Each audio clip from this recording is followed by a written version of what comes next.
cuando la biología define la vida, define organismos que son complejos y que tienen la capacidad de transformarse, que nacen y que mueren.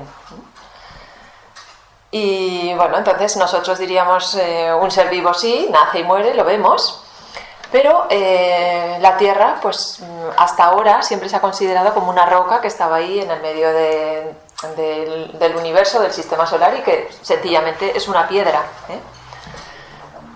Pero claro, los procesos que sigue la Tierra y el sistema solar son muy largos, muy a largo plazo en el tiempo.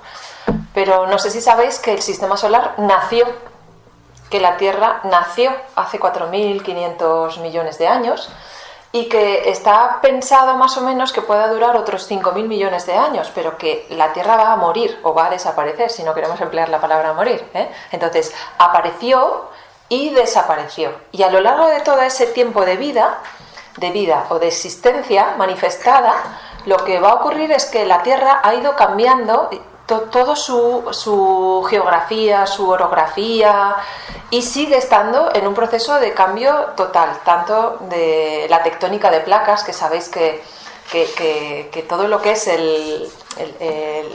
la superficie terrestre, las placas continentales se van moviendo y entonces una se esconde debajo de la otra y hay muchos cambios.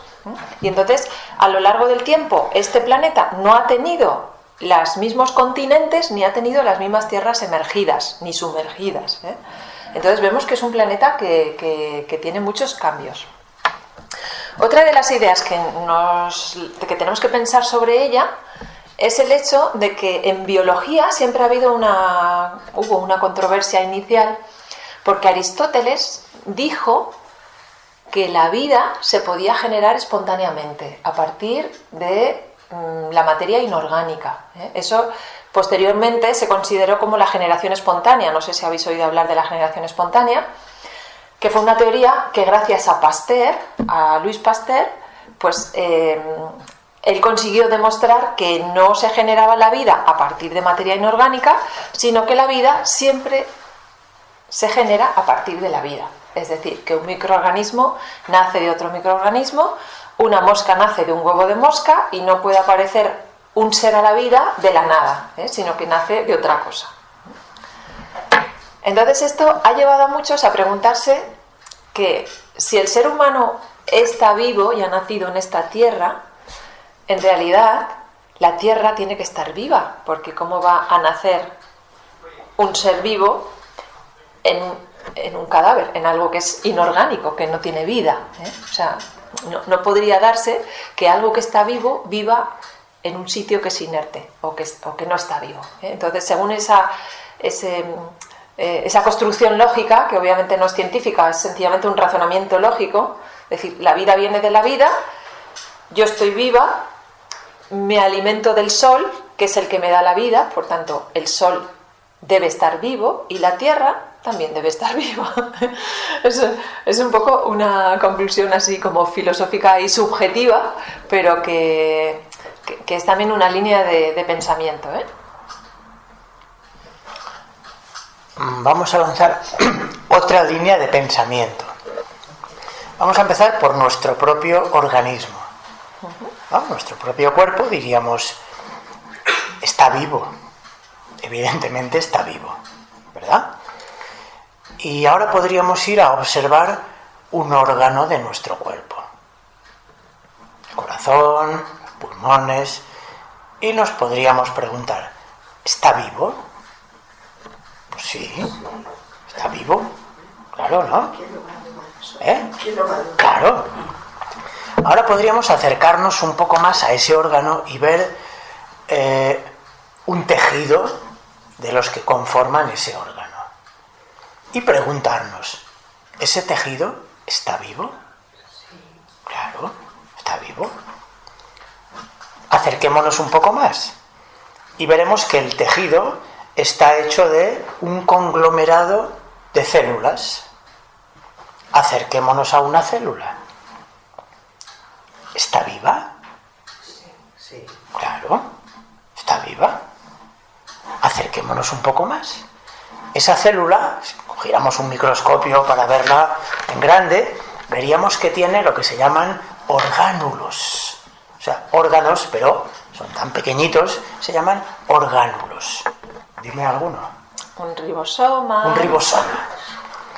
Un ribosoma es un orgánulo, es que se conoce todos los orgánulos de la célula. Un paramecio.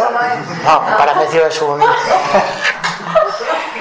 Es que es un organismo ya con varios órganos. No, pero sigamos nuestra escalera de observación. Hemos llegado a la célula. La célula está viva.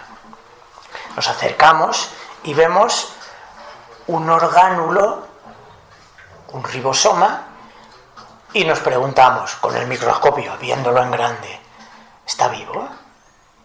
Claro, está dentro de la célula, está vivo.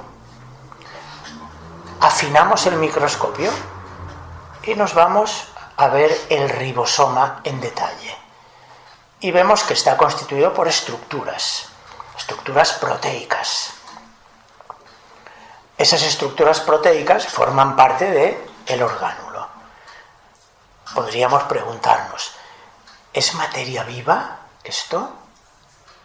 Pues sí, claro. Si nos adentramos todavía más, vemos que las estructuras proteicas están conformadas, para no demorar mucho, por moléculas complejas, orgánicas, muy complejas, que forman parte de esa parte viva. Esas moléculas, podríamos decir, ¿están vivas? Sí. No puede ser que el conglomerado de cosas muertas den una célula viva. Claro, es que ahí hay una contradicción lógica, ¿no?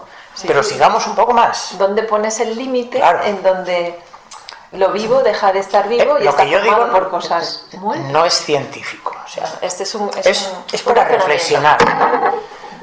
Seguimos un poco más y vemos que esas estructuras moleculares están formadas por átomos. Y los átomos por partículas elementales.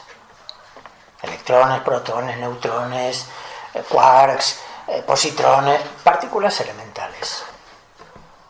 Las partículas elementales, que forman parte de estructuras vivas, podríamos decir que forman parte de materia viva y por lo tanto están vivas, tienen algo de vida. Pero fijaros que las partículas elementales son iguales las de nuestro organismo que las de una piedra. O sea, los átomos son iguales. Un átomo de carbono de mis tejidos es igual que un átomo de carbono de una piedra. Es carbono. Y las partículas elementales, que ya no tienen el nombre de carbono, silicio, hidrógeno, no, son partículas elementales. Son como los pequeños ladrillos que construyen todo. Entonces, ¿todo está vivo? Pues igual sí. O va a ser que sí. Va a ser que sí. Claro, esto nos lleva a un concepto antiguo, un concepto de filosofías antiguas, tradicionales, que tratan de comprender la naturaleza desde otro punto de vista. Hay punto de vista científico, artístico, un artista hablaría de la vida de otra manera, un místico de otra manera. O sea, son diferentes formas de ver la realidad. No podemos decir que hay una única verdadera, sino que todas se complementan.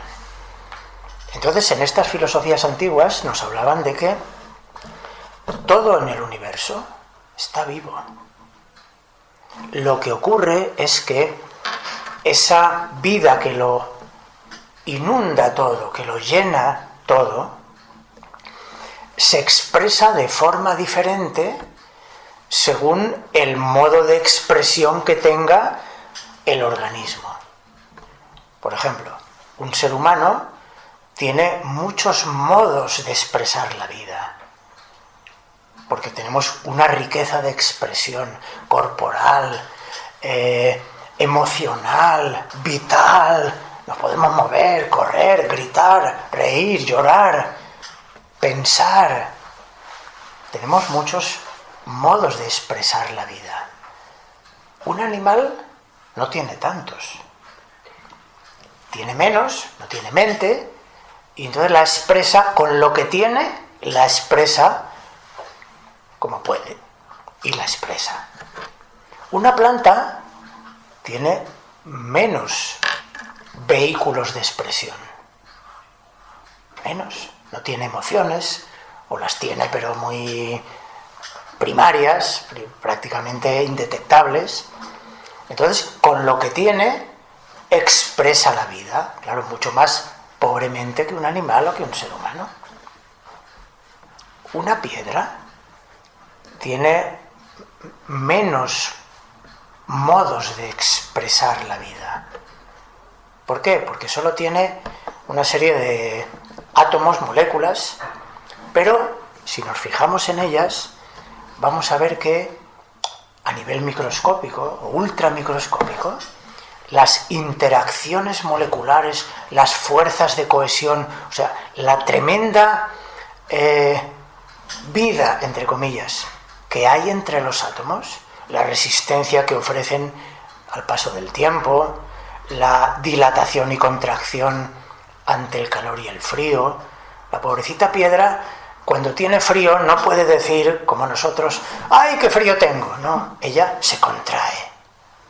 Y cuando tiene calor, se expande. No tienes otra manera de expresar. Por eso los antiguos decían que todo está lleno de vida, pero en diferentes niveles de expresión. Y a eso le llamaban, que habréis oído el concepto, anima mundi. También le llamaban macrobios, es decir, gran ser vivo. Entonces hablaban de que el universo era un macrobios, una gran vida, un gran ser vivo, que contenía dentro de sí a las pequeñas vidas, a los microbios, como pueden ser los seres humanos, las plantas, las bacterias, pero que todo estaba englobado dentro de un gran ser vivo que sería el universo, que tiene distintos órganos, distintos sistemas solares, distintas especializaciones, distintos planetas, como podemos ver nosotros. Y eso lo dijeron desde Platón, que Platón tiene un diálogo que se llama el Timeo, y en el Timeo va a hablar de este gran animal cósmico que él llama. Posteriormente Plotino también nos va a hablar de ese anima mundi y cómo ese ser universal está habitado de ánima, y esa misma ánima que habita el universo luego se reparte en pequeñas almitas y vidas que somos todos nosotros. Y luego también Giordano Bruno, por ejemplo, cuando tiene un libro que se llama Del universo infinito y los mundos, el uno y algo más, no me acuerdo. Pero bueno, en esos libros él también va a hablar, otra vez va a traer la misma idea, que en realidad esto es un cosmos que está totalmente vivo, y Giordano Bruno va a añadir una idea más, y es que al ser este universo totalmente ilimitado, así como nosotros en nuestro planeta Tierra tenemos esta forma de vida, de manera estadística tiene que haber muchísima otra vida inteligente con características parecidas a estas en otros sistemas solares, en otras galaxias, etcétera, que no podemos ser una exclusividad o algo único, porque el universo es infinito, y si vosotros pensáis lo que significa un número infinito, eso significa infinitas posibilidades, y infinitas posibilidades implica que lo mismo que esto es una posibilidad en la Tierra de vida, también tiene que haber otras fuera. Y esto enlazaría con nuestro protagonista de hoy, James Lovelock. James Lovelock, porque él empezó sus estudios buscando vida en Marte.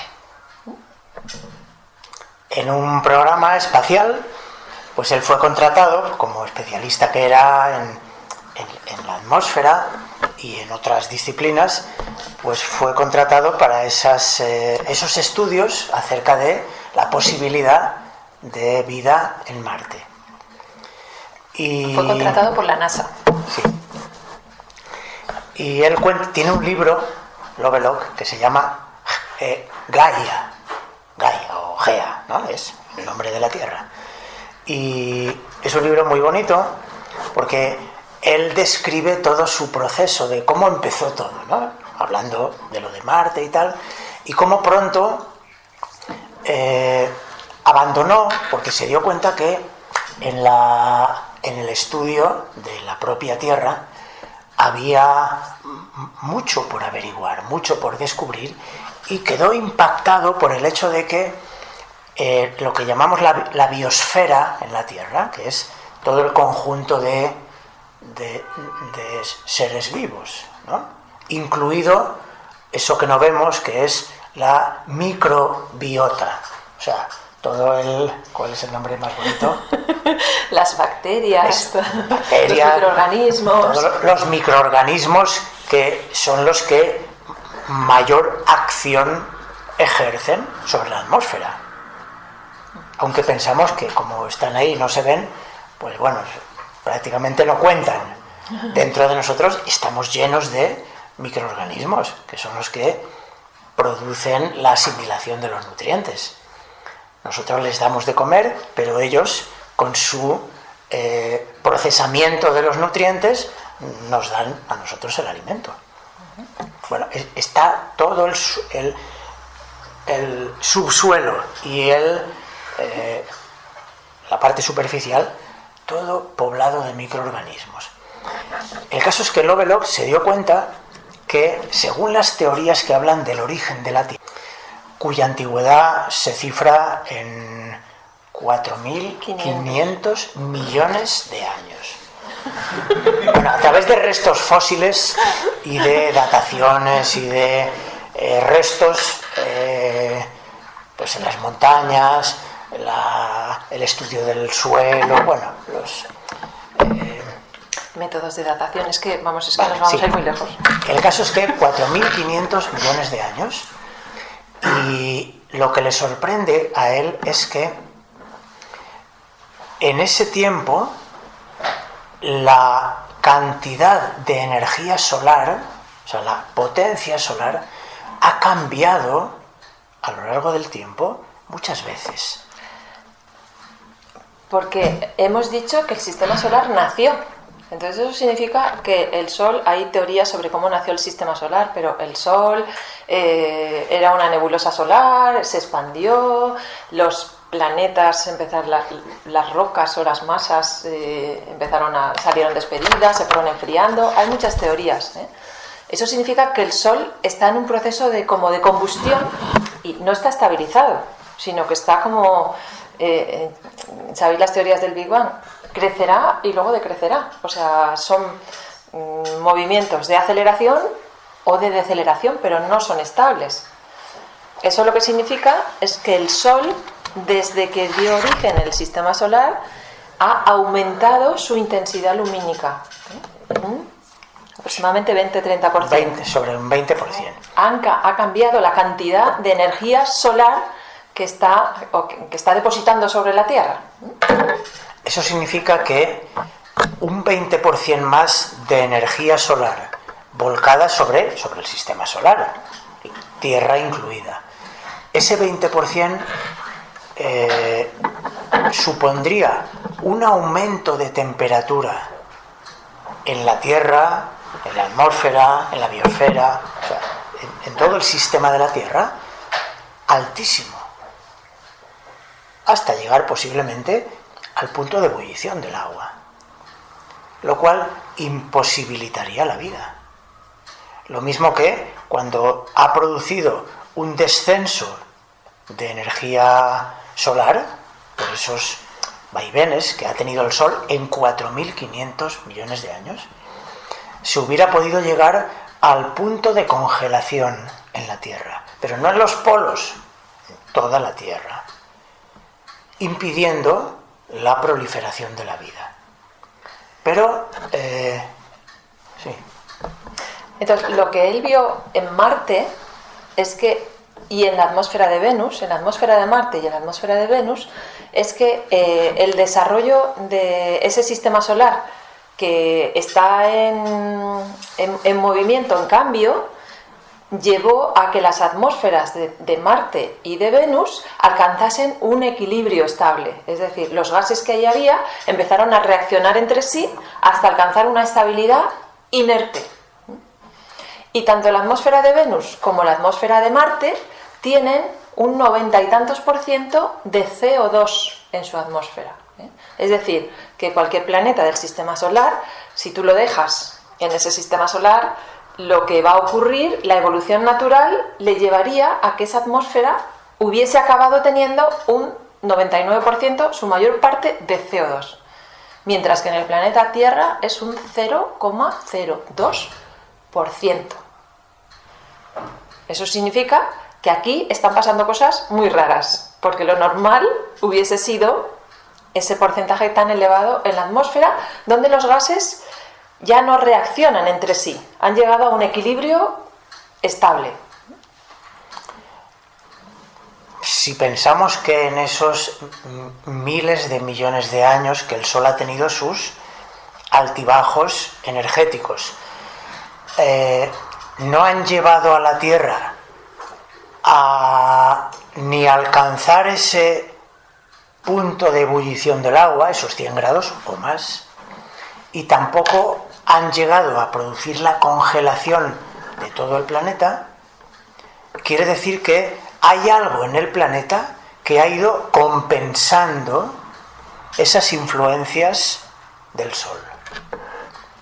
Y, claro, este fenómeno le llevó a Lovelock a empezar a estudiar qué está ocurriendo en la Tierra, especialmente en la atmósfera y en la biosfera. ¿Qué ocurre que nunca se llega a ese equilibrio inerte? ¿Por qué? ¿Por qué? Y fijaros que el ser humano, en este sentido, es también un modelo, porque nosotros tenemos una temperatura corporal que, más allá de la temperatura que haga fuera, mantenemos estable. Nosotros sabemos que siempre vamos a estar entre 36 y 37, y fuera puede haber menos 50 o más 50. Y entonces nos las agenciamos para compensar continuamente todos esos cambios de temperatura externa mediante lo que se llama una homeostasis, es decir, un mantenimiento de unas condiciones de equilibrio, no solo en la temperatura, sino también, por ejemplo, en el porcentaje de salinidad de la sangre, que tiene que tener un valor concreto, es un 0,9%. Si la sangre se perdiese sal o se salinizase más, moriríamos. De hecho, las enfermedades que hay, muchas enfermedades de fallo renal, son precisamente por eso, porque se incrementa la salinidad de la sangre o se disminuye. Entonces necesitamos como unas constantes en nuestro cuerpo para seguir vivos. Y entonces este hombre, James Lovelock, se dio cuenta de que la Tierra está manteniendo constantes, en contra de lo que sucede fuera, una serie de constantes de salinidad en los mares, que no cambia la salinidad, a pesar de que tendría que cambiar, en la atmósfera, en el porcentaje de gases en la atmósfera, y también en la temperatura. Entonces esas tres cuestiones están como cerradas dentro de unos valores que no son naturales, podríamos decir. Voy a leer una frase que dice Lovelock en su libro, muy, muy bonita. Dice, bueno, él presentó su hipótesis a la comunidad científica y no tuvo una gran acogida, a excepción de una científica también, Lynn Margulis, que le apoyó y en adelante trabajó con él, pero la comunidad científica de entrada no la acogió muy bien. Y él dice, si Gaia existe, su relación con la especie humana, con esa especie animal que ejerce una influencia dominante en el complejo sistema de lo vivo y el cambiante equilibrio de poder entre ambas, son cuestiones de evidente importancia.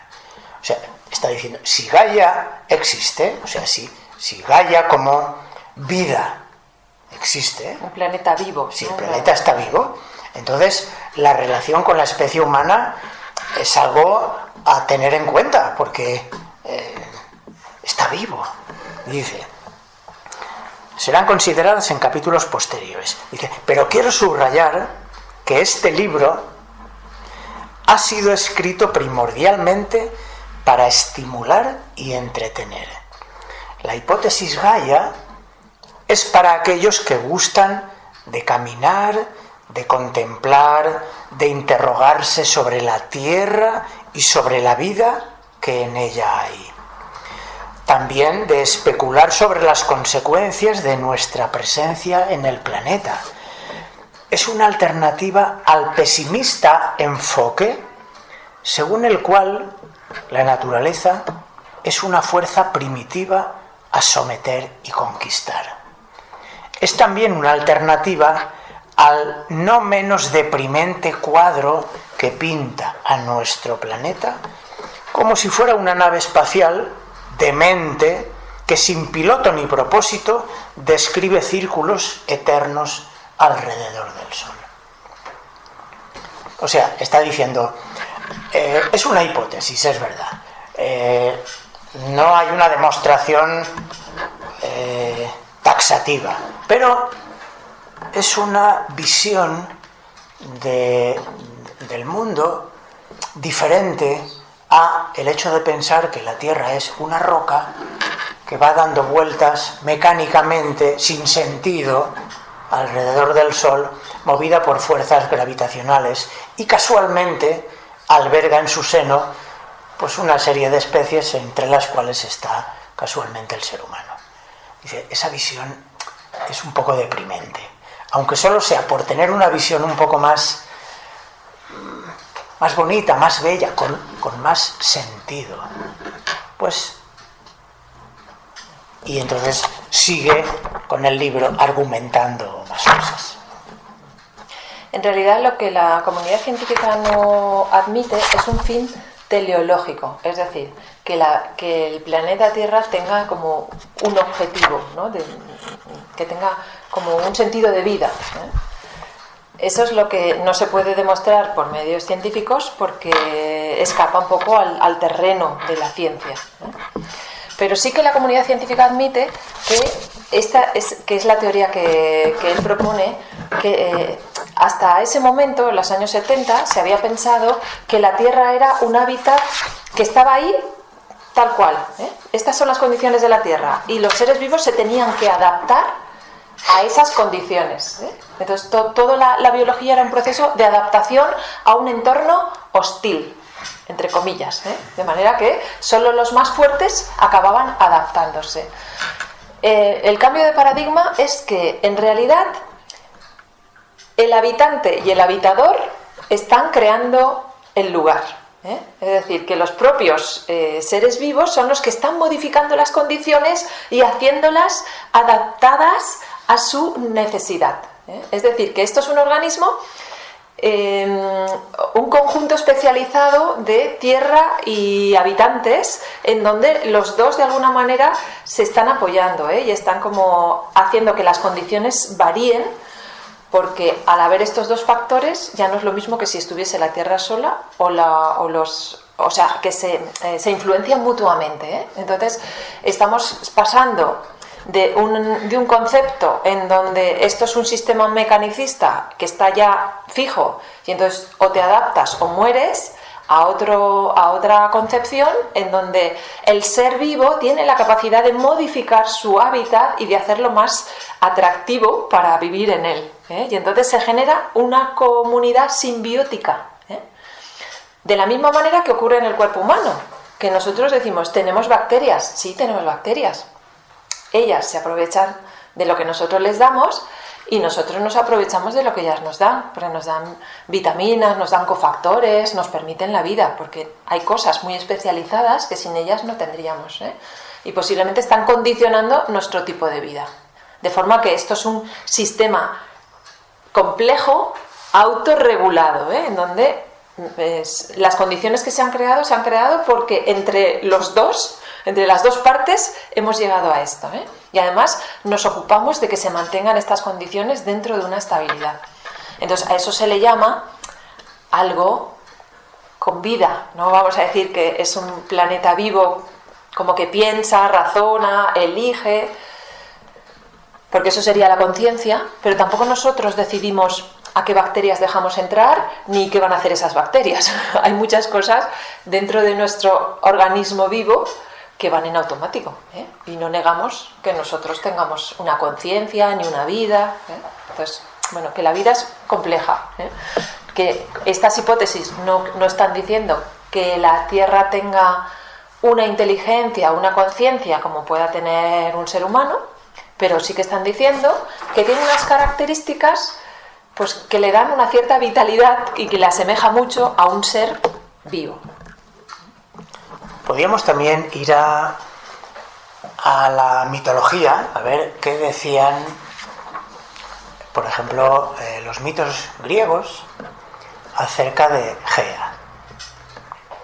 Gea era una diosa muy antigua que fue siempre considerada como la madre, es la gran diosa madre. Cuando decimos diosa, ya nos suena un poco a antiguo, ¿no? Bueno, estos mitos antiguos tenían tantos dioses, pero desde nuestro momento histórico, pretender entender una manera de pensar de hace 2.500 años o 3.000 es un poco difícil, porque nuestra subjetividad no enfoca bien el pasado. Para eso tendríamos que acercarnos al estudio de la mitología comparada, y darnos cuenta de que cuando hablan de Dios o diosa madre, ¿qué están queriendo decir? Están hablando de una fuerza inteligente que tiene tal potencialidad, tan grande, tan maravillosa, tan poderosa, que desde nuestros ojos es divina. No alcanzamos a comprender en su totalidad esa fuerza tan maravillosa, como es, por ejemplo, la fuerza de la Madre Tierra, que permite que en su seno brote la vida, broten los árboles, broten toda clase de seres, y que esa fuerza se muestre a través de una fertilidad que va en determinadas épocas del año, va como retrayéndose, ¿no? Otoño, invierno. La fertilidad, la fuerza de la naturaleza parece que se retrae. En realidad se esconde en las entrañas de la tierra. Por eso el mito habla de el rapto de Proserpina, la fertilidad, el rapto de esa hija de Deméter, que es la naturaleza, que es llevada a las profundidades del infierno. El infierno no es el lugar del castigo, es las profundidades de la tierra. La fertilidad se retira, se retrae, y luego en primavera vuelve otra vez.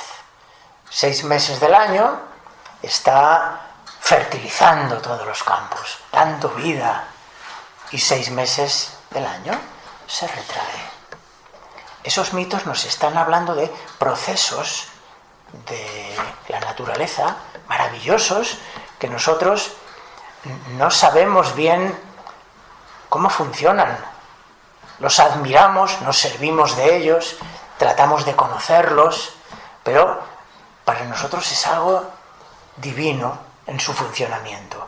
Por eso, esas fuerzas inteligentes, en la antigüedad les otorgaba el rango de divinidad.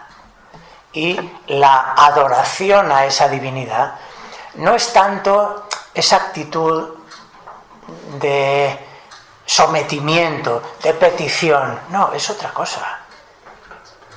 Esa actitud es de agradecimiento, de veneración, de gratitud, de armonía con ese medio que es el que, a fin de cuentas, nos da de comer, nos da sustento, nos da calor, nos da vida.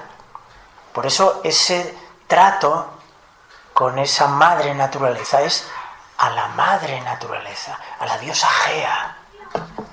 ¿Puedo leer un poquito Sí. de Hesíodo? Es un Y autor... ahora luego Carlos dice... Carlos, ¿ibas a decir alguna cosa? Sí, Solo ven. que para los nativos de los pueblos de andinos es la madre, es Pachamama. Pachamama, claro. Y no recuerdo qué país, creo que es en Bolivia que en la Constitución está reconocida los derechos de la Pachamama. Mira. ¿Ah, sí? Es la madre, sí, para los nativos andinos. Es la madre, es la fertilidad, es de donde salen los alimentos y el sol es el padre, el Inti. O sea, y hay una relación de profundo respeto. Como decía, esto no es una adoración, pero es como respeto y agradecimiento. Eso es. Hesíodo, que es un autor clásico, tiene un libro que se llama La Teogonía, en donde explica cómo nacieron todos estos dioses. Y entonces va a decir, va a hacer un canto a las musas, pidiéndoles que le den un poco la inspiración para poder relatar cómo va a suceder cómo sucedieron esta creación de los dioses. Y dice: inspiradme esto, musas, que desde el principio habitáis las mansiones olímpicas, y decidme lo que hubo antes de los primeros dioses. Y dice: en primer lugar existió el caos. Todo era un caos. Y dice: después, Gea, la de amplio pecho porque es la fertilidad, es la que da todo, sede siempre segura de todos los inmortales que habitan la nevada cumbre del Olimpo. Por último, Eros, el más hermoso entre los dioses inmortales, que afloja los miembros y cautiva de todos los dioses y todos los hombres el corazón y la sensata voluntad en sus pechos. Entonces está diciendo que primero nace del caos, lo primero que va a surgir es Gea, es la tierra. Y a partir de ahí ya vendrá Eros, es el amor, y a partir de ahí empezarán a surgir todos los dioses. Nacerá el estrellado Uranos, que nace de Gea, los que nacieron de la tenebrosa noche. Nacieron al comienzo los dioses, la tierra, los ríos, el ilimitado ponto de agitadas olas, los relucientes astros y el anchuroso cielo. Entonces va a ir luego ya describiendo cómo nacen a partir de Gea todos los dioses que existen. Por resumir en 2 líneas lo que dice la hipótesis Gaia, dice Lovelock en su libro, dice: utilizo a menudo la palabra Gaia como abreviatura de la hipótesis misma. Y dice: la biosfera es una entidad autorregulada, con capacidad para mantener la salud de nuestro planeta mediante el control del entorno químico y físico. O sea, la biosfera, la parte viva de la Tierra, la parte de donde están todos los seres vivos, formaría como una entidad que se autorregula para mantener la vida. Si, por ejemplo, sabemos que continuamente estamos produciendo CO2 a la atmósfera, pero no solo por los tubos de escape, no, por todos los procesos naturales de la Tierra. Continuamente se están echando a la atmósfera cantidades ingentes de CO2, anhídrido carbónico. Nuestra misma respiración tiramos anhídrido carbónico. Entonces llegaría un momento que el oxígeno se consumiría, ¿no? Pensar en 3.500 millones de años, llegaría un momento en que todo sería CO2, lo que ha ocurrido con Marte y Venus. Y por eso se llegaría a un estado inerte, Sin embargo, en la Tierra no. Se produce CO2. Pero hay, dentro de la biosfera, hay microorganismos, hay plantas que cogen el CO2. CO2 es carbono y oxígeno. Fijan el carbono en la Tierra y desprenden el oxígeno. ¡Qué maravilla!, ¿eh? O sea que una parte de la biosfera consume el oxígeno, pero hay otra parte que lo devuelve a la atmósfera. Y la cantidad de carbono que va con el CO2 en la atmósfera lo coge y lo fija en la Tierra. Y así ocurre con cantidad de compuestos químicos que hacen que en la atmósfera químicamente debería llegarse al final a un estado inerte, porque se acabaría gastando alguno de los componentes, reaccionarían entre sí y se llegaría al estado inerte. Pero no, se va autorregulando. El que gasta, hay otro que produce, recoge lo que le sobra, y así. Por eso, a lo largo de todo este tiempo, pese a los cambios de todo tipo, incluidos los de la energía del Sol, la Tierra ha mantenido sus constantes vitales, contra todo pronóstico. Señal de que algún mecanismo autorregulador hay.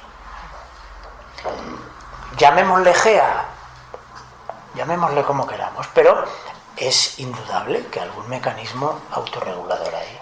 Y en realidad todos hemos estudiado en el colegio y en la biología los ciclos del carbono, el ciclo del agua, el ciclo del nitrógeno. Esos ciclos es la manera que tiene la Tierra y sus organismos de devolver las cosas y mantenerlas siempre, lo que gastas por lo que generas, lo que gastas por lo que generas, de manera que son un montón de ciclos que están como imbricados unos en otros y que consiguen mantener ese equilibrio, ¿eh? Entonces, esta es otra de las pruebas inequívocas de que en la naturaleza todo es cíclico, que es una de las grandes leyes de la naturaleza. Así como los planetas giran, todo en la naturaleza gira, ¿eh? Y hasta la misma forma de funcionar de la vida es en forma de ciclos, ¿eh? No sé si estamos hablando mucho, si queréis intervenir, decir algo, preguntar algo en concreto. Bueno, alimento un poco más esta idea de los ciclos, porque dentro de la hipótesis Gaia, James Lovelock estableció modelos matemáticos, ¿eh? Esto para Quentin, que le gustan las matemáticas. Entonces, cuando tuvo que defender su teoría, pues estableció un modelo que llamó el mundo de las margaritas, ¿eh? Daisy World en inglés, ¿eh? Y entonces era un modelo matemático que no es filosófico, es matemático hecho con números. Lo que pasa es que, bueno, en donde poniendo un mundo en donde solo hubiese margaritas negras y margaritas blancas, estas margaritas que tienen el mismo punto óptimo de crecimiento, pueden crecer bien a 20 grados, pongamos, por ejemplo, resulta que las margaritas negras, como absorben toda la luz del sol, son más eficaces cuando las temperaturas son bajitas, porque ellas, que son negras, están más preparadas para el poco calor, mientras que las margaritas blancas reflejan toda la luz y cuando las temperaturas son muy altas y hay mucha luz solar, lo reflejan todo y entonces como que se evaporan y se castigan menos, ¿eh? Entonces es un modelo matemático en que viene a decir que cuando las temperaturas son bajas crecen más las margaritas negras, entonces la temperatura creo que sube y entonces son las blancas las que crecen más, bajan un poco la temperatura ambiente, entonces vienen las negras y empiezan a crecer más, pero que suben la temperatura, entonces favorecen a estas y se va siempre dando como un equilibrio en donde si crecen unas, bajan la temperatura ambiente favoreciendo a las otras que condicionan la temperatura para favorecer a estas, de manera que es un circuito en donde acaban manteniendo una estabilidad.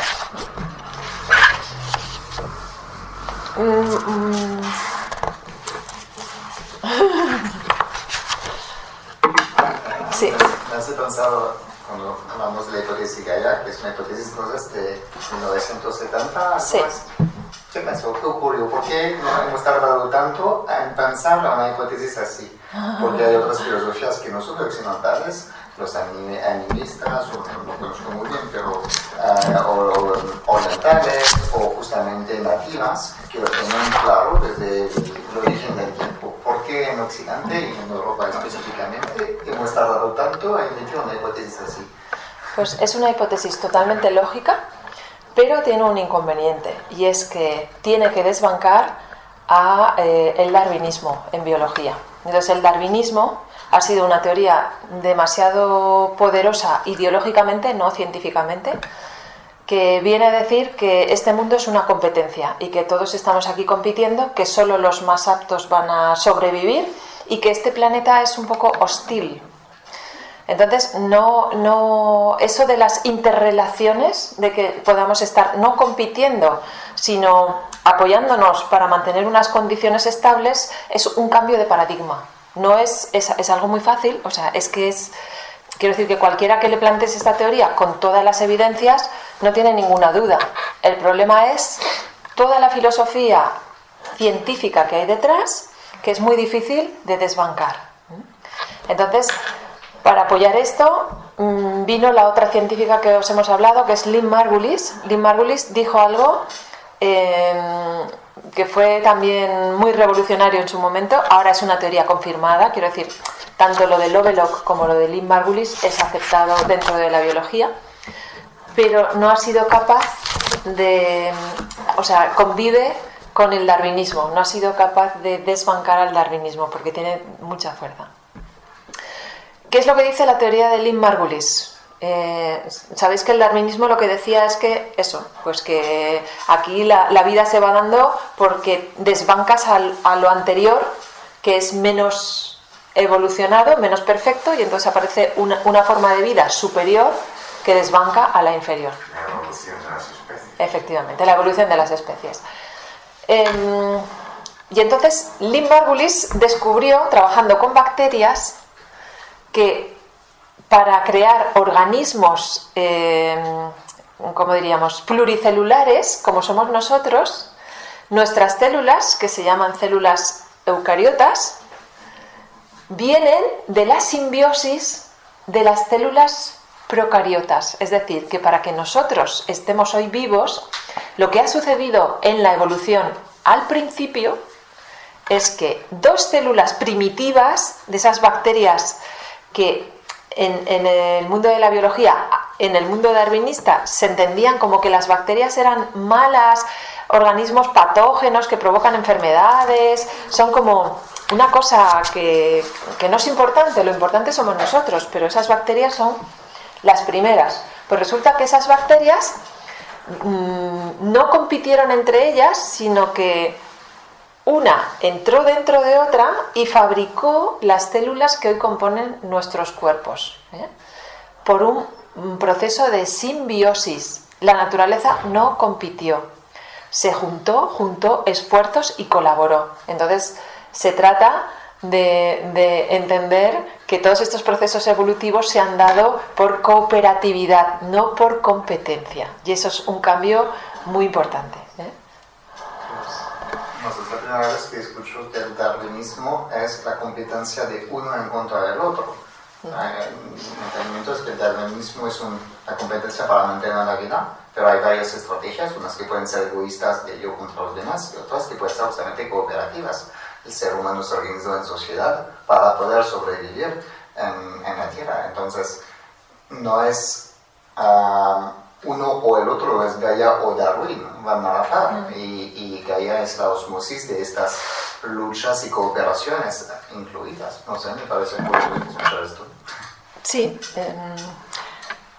El libro del gen egoísta. Bueno, hubo un libro que se llama El gen egoísta, de Richard Dawkins, que fue como el libro modelo de todo el darwinismo y el que ha sido muy difícil de desbancar, que dice que todas nuestras conductas en realidad son egoístas y que todas están hechas para salir nosotros adelante y que todo lo que pueda parecer conductas altruistas en realidad son egoísmos larvados, ¿no? Entonces, esas interpretaciones que no están basadas en ciencia, que están basadas en apreciaciones subjetivas de lo que es la naturaleza humana y de lo que fue una sociedad darwinista del momento, que era una sociedad muy chauvinista, muy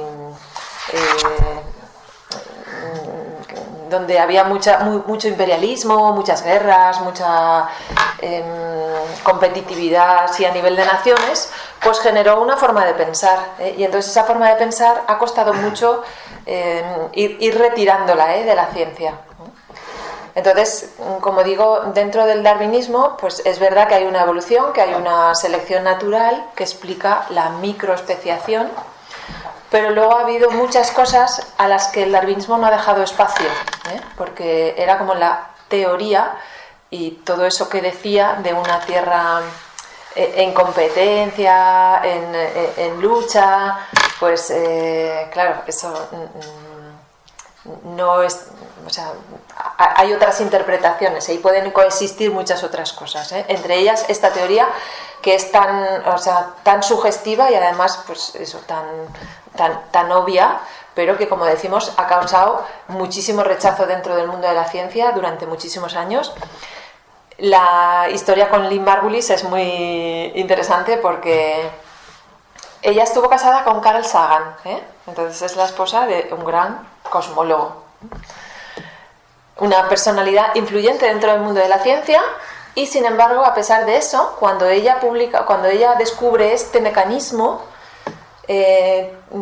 envía sus resultados a 15 revistas diferentes y todas se lo rechazan porque nadie quería publicar esta teoría.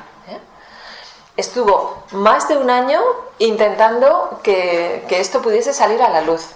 Hoy en día esto es una realidad y aparece en todos los libros de texto de toda la biología, pero ella tuvo que pelear mucho y soportar el ser considerada como una persona ridícula, anticientífica, etc. Entonces, su vida, quiero decir, porque ella pues tuvo mucho coraje, pero realmente no lo tuvo fácil, ni ella ni James. Carl Sagan la ayudó. Y le ayudó Carl Sagan también por eso, por el prestigio que tenía Carl Sagan, pero si no, tal vez no hubiésemos conocido esta teoría o hubiese costado muchísimo más. Pero fijaros que desde los años 70 están hablando de todo esto y han pasado ya 50 años y todavía no ha cambiado mucho, ha impactado en la ciencia, pero no ha cambiado del todo, todavía, porque si hubiese cambiado, realmente nosotros tendríamos más en consideración al planeta, no estaríamos tratándolo como lo tratamos, etcétera, ¿no? Entenderíamos, porque James Lovelock se convirtió en un gran defensor de la ecología, en el sentido de que dijo, esto es un mecanismo, pero ese mecanismo tiene un límite. Si nosotros pasamos ese límite, el organismo no tiene capacidad de autorregularse, igual que pasa con el ser humano. Nosotros podemos estar ahí fuera a unas temperaturas, pero igual al menos 50 ya, en 3 minutos, ya el cuerpo no tiene capacidad de regularse. Entonces también nuestra actividad humana está poniendo al planeta en una situación complicada a la hora de mantener esos equilibrios. Sería dramático que después de 3.500 millones de años de autorregularse el planeta, llegamos nosotros y con nuestras tropelías James Lovelock dice que en realidad desaparecerá la especie humana, pero no el planeta, que lo máximo que puede pasar es que el ser humano se extinga, pero el planeta tendrá capacidad de regenerarse. ¿Y eso en base a qué lo dice? Porque igual no es así. Tan mal estamos tratando la Tierra que igual ya también llega un momento en que hace plop. Porque, a ver... es que la... Nosotros iríamos primero. Efectivamente. Más vulnerables, pero igual la Tierra... Pero muerto el perro... Muerto el perro... El 70% acabó de pasar en el último siglo. Así que pasaron los primeros... Ya han pasado el 70% de la biosfera antes de nosotros. Claro. Sí. Que muerto el perro se acabó la rabia. Que el mundo está lleno, o sea, la biosfera está llena de vida. las bacterias, todo lo que son las bacterias, los virus, todo lo que hay en la Tierra es tanto, es tan cantidad, que los seres humanos somos los últimos que hemos llegado a todo este proceso de la vida y los más débiles, entonces los primeros que podemos extinguirnos, con lo cual es difícil que la Tierra se pueda y todo el sistema, la biosfera de la Tierra desaparezca, pero sí que el ser humano puede desaparecer más rápido. Además, el mayor porcentaje de vida no es lo que vemos, los animales, la planta, los seres humanos, no, es la microbiota que no vemos, pero el mayor porcentaje de vida. Y todas las bacterias que están en los océanos, el plancton, todo lo que llamamos plancton, todo eso es lo que contribuye y mantiene la vida en la Tierra. Entonces... Bueno, seguiremos, que esto da para mucho. Seguiremos. Gracias.